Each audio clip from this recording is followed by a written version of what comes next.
हिमालयम समारभ्य यावत् इंदु सरोवरम तम देव निर्मितम Desam हिंदुस्तानम प्रचक्षते.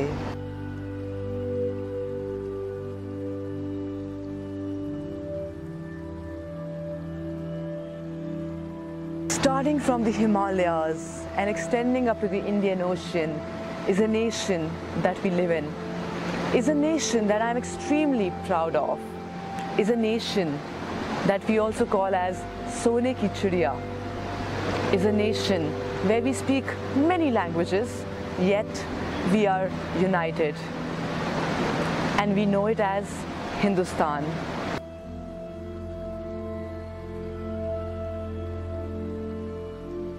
And we have been gifted with many things by our country.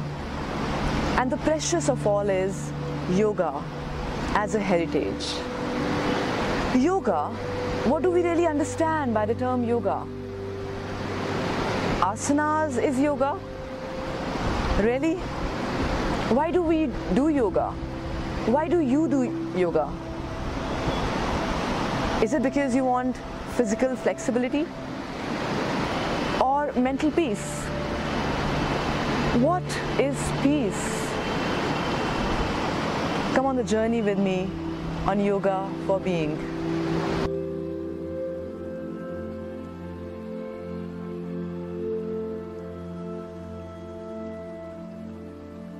We have been listening a lot about yoga. Especially people have become more inclined towards it in the last couple of years. But what is yoga?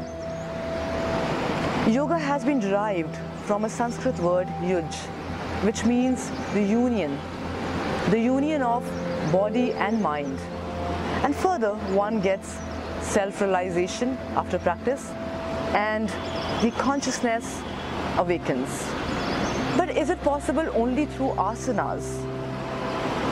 There are 8 components of yoga and one of them is asanas. So what are the others that contributes in the union of body and mind? Do you want to know? Are you sure?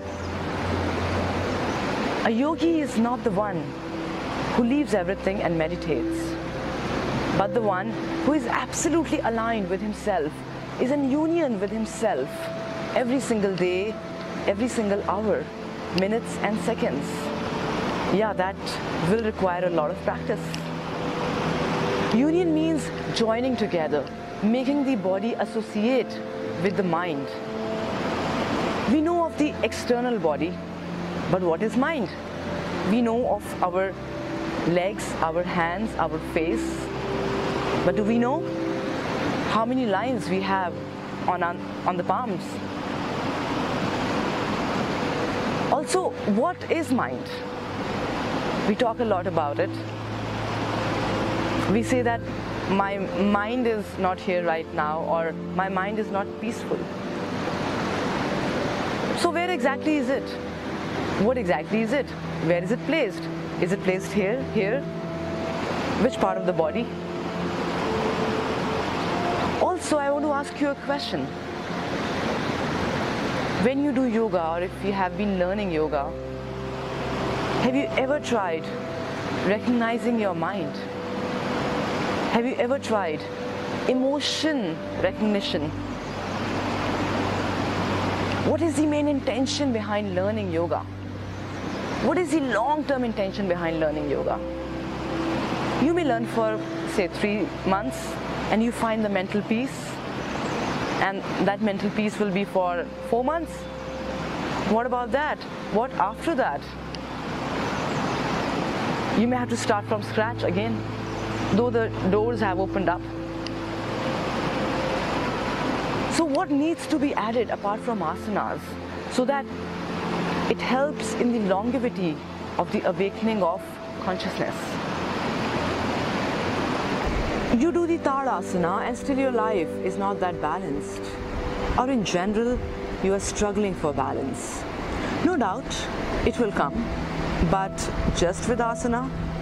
You do the Paschimottanasana, but still you keep holding on to the complaints and fears.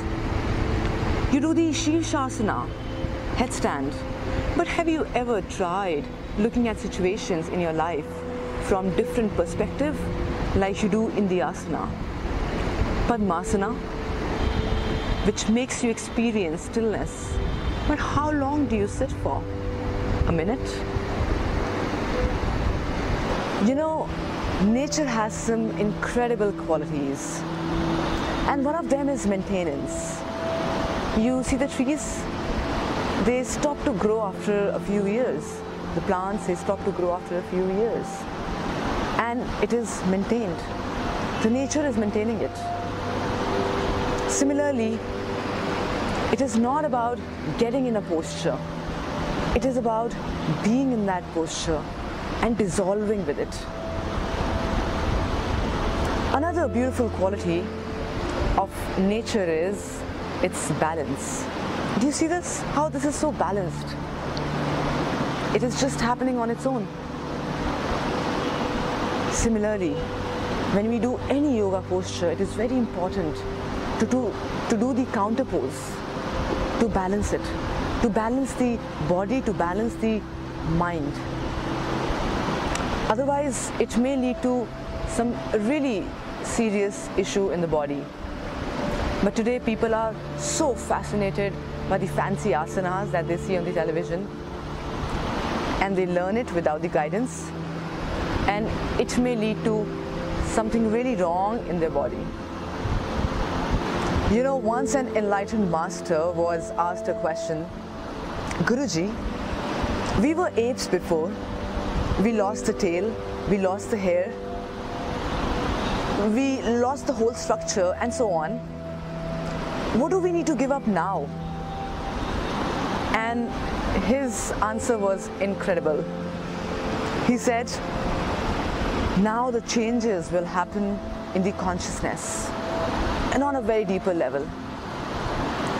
Well, with that, I welcome you on the journey of the evolution of the consciousness through yoga for being.